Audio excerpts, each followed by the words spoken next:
Hay que tener cuidado cuando uno pide algo y de repente eso, lo que uno pidió, se vuelve contra uno. Esto es algo que Israel tuvo la culpa y él ahora paga las consecuencias. Hola, ¿cómo estás? Que Dios te bendiga. Mi nombre es Ronnie Mejía. Hoy vamos a ver Segunda de Crónicas, capítulo 10. Ya vamos pasando, ya estamos prácticamente llegando a la mitad de este lindo libro. Recuérdense que Segunda de Crónicas trata sobre lo que es ese recuento de ese escriba, de Esdras, dicen muchos, por ejemplo. Este es el segundo compendio, pero realmente fue un solo libro. Se dividió en dos para dar las diferentes dinastías. El primer libro habla de David y de Salomón, pero en este caso ya solo está hablando de los hijos de Israel, por ejemplo. Esta segunda parte sería de Salomón y en este caso empieza ya a hablar de los hijos de Salomón y los reinos, cómo se empiezan a dividir. Bueno, vamos a ver acá, por ejemplo, de qué trata. No sé si dije mi nombre, para aquellos que por primera vez, mi nombre es Ronnie Mejía, bienvenido a este canal y estamos viendo la Biblia capítulo por capítulo. Si no te has suscrito al canal, dale a la campanita para que te avise cada vez que subimos un nuevo video. Bueno, vamos acá. Primero, acá ya muere Salomón. Salomón ya murió. Lo que dice acá, por ejemplo, es que Roboam, su hijo. Es interesante acá que solo el nombre de Roboam se menciona como hijo de Salomón, teniendo en cuenta que Salomón llegó a tener casi 1000 mujeres, para que tengamos una idea. Así que es imposible pensar que no haya tenido más hijos. Muchos comentaristas dicen eso. Pero solo Roboam es mencionado como el único hijo y es el que está de sucesión. Pero antes de eso, en medio de acá, a Jeroboam se le había dado una profecía, una promesa, de que él también iba a reinar sobre una parte de que es Israel.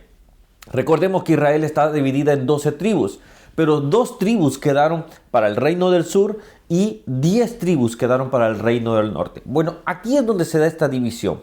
¿Por qué se da esta división? El pueblo viene a Roboam y le dice, quita de nosotros un poco la carga, y Roboam responde de una manera áspera. Los consejos de los ancianos fue, háblale con sabiduría, háblale con amor, háblale con paciencia, y el pueblo te seguirá. Pero él no quiso seguir los consejos de los jóvenes. Esto nos daría mucho de qué hablar, pero hoy quizás lo vamos a pasar porque ya lo hablamos en su momento. El punto es acá, que él pasa de largo. Y el pueblo dice, ¿qué tenemos nosotros con ustedes? ¿Qué tenemos con el hijo de Isaí? O sea, ya lo estaban menospreciando. El hijo de Isaí estaban diciendo, ¿qué tenemos con un don nadie prácticamente de la tribu de la tribu de Judá? ¿Qué tenemos con ustedes? Nada. Entonces, de Belén, menos todavía, un lugar chiquito. Entonces, ¿qué significa? Acá se hace la división. Y al final termina diciendo, el capítulo dice... permítame un segundo. Así se apartó Israel de la casa de David hasta hoy. Eso es hasta el momento en que se escribe este libro. Estamos, recuérdense, en un contexto de tiempo allá por los años 600, 500. No se tiene bien específicamente cuándo se escribió este libro. En ese tiempo, cuando ya han pasado, ya esto es después del exilio, después de volver de Babilonia. Después, cuando algunos ya empezaron a volver y empezar a reconstruir Jerusalén y todo ese tema. Y aquí van a haber muchos profetas después que vamos a ir viéndolo más adelante. Bueno, vamos a ver el versículo 4 que dice, tu padre agravó nuestro yugo. Ahora alivia algo de la dura servidumbre y del pesado yugo con que tu padre nos apremió y te serviremos. Y él le dijo, vuélvanse a mí al tercer día. Ellos estaban reclamando, tu padre nos cargó demasiado, tu padre nos cargó demasiados impuestos, alivia la carga. Dije al principio, hay que tener cuidado con lo que uno desea y que lo que uno deseó, o sea, uno pidió, no se vuelva contra uno. ¿Por qué? Esto ya se veía venir. Dios le dijo a Samuel, ¿se acuerdan allá en el momento cuando Samuel estaba? El pueblo se acerca y dice al principio, dice el pueblo, queremos un rey como todos los demás. Estoy en el capítulo de 2 Samuel, capítulo 8. Queremos un rey que nos gobierne. ¿Saben quién era el rey en ese momento? Dios. Había una un reinado teocrático, es decir, Dios reinaba. Pero ellos querían un rey físico, un rey como los demás. Muchas veces queremos como los demás lo que los demás tienen, y no siempre lo que los demás tienen es lo mejor. Nosotros cuando tenemos a Cristo Jesús en nuestras vidas es lo mejor, no lo dudes, no lo pongas en tela de juicio. Bueno, pasa que algunas cosas son más divertidas en otro lado, son simplemente hojarascas de tusa, decimos en mi país, que se queman, que es del maíz, vamos a decir así, esa carcasa que tiene el maíz, esa hoja, vamos a decir así, que cuando se seca, se quema, hace así y chao. Solo es un espejismo. Ahora, cuando tenemos a Cristo Jesús, podemos vivir la vida que realmente nosotros queremos. Sea como sea que la tengamos o no lo tengamos, Dios estará con nosotros.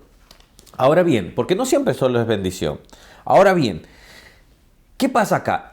Primera Samuel capítulo 8 dice, entonces que el pueblo le dijo a Samuel, danos un rey.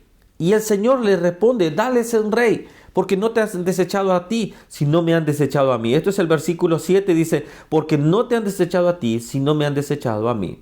Ahora, pero eso sí le dijo. Escuchen lo siguiente, versículo 11. Dijo así el Señor, así hará el rey y reinará sobre ustedes. Tomará de sus hijos y los pondrá en sus carros y a gente de a caballo para que corran delante de su carro.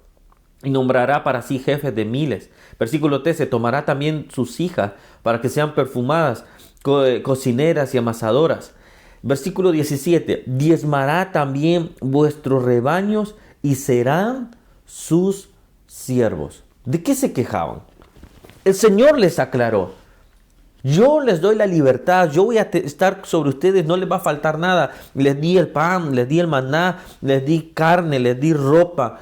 Todo, no les faltaba nada, pero ellos querían ser como los otros. Entonces, ¿qué aprendemos acá? Nos damos cuenta que ellos, su propio deseo se volvió contra ellos. Y el Señor se los aclaró.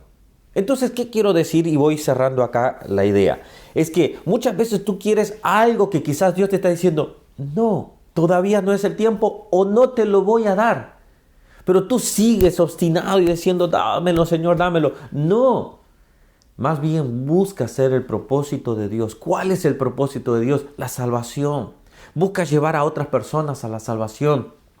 Quizás hay gente que está enfocada y diciendo, Señor, quiero una familia, pero Dios quiere usarte para su familia. Y sí, quizás tú puedes desearlo y decir, Señor, ¿cómo yo no lo puedo tener? Bueno, Dios tiene su propósito, pero tú tienes que desear el propósito de Dios. Ellos pidieron algo. Dios les advirtió, si ustedes se apartan, esto les va a pasar. ¿Y saben qué respondieron? Les doy la respuesta para que no quede así, que el Señor es el malo.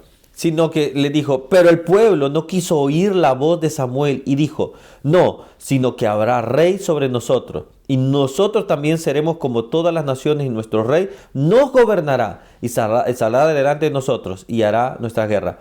Entonces, y Jehová dijo a Samuel, oye su voz y pon rey sobre ellos. Entonces dijo Samuel a los varones de Israel, váyanse cada uno a su ciudad. Y así sucedió. Y ahí fue elegido Saúl. Hay que tener cuidado con lo que uno pide. Pero más que todo, que saber que si Dios debe reinar en nuestras vidas, si Él reina, tiene lo mejor. Bueno, lo dejo acá, si no se me va más largo. Que el Señor les bendiga. Dejen sus comentarios, suscríbanse y denle en la campanita. Bendiciones, nos vemos mañana. Chao, chao.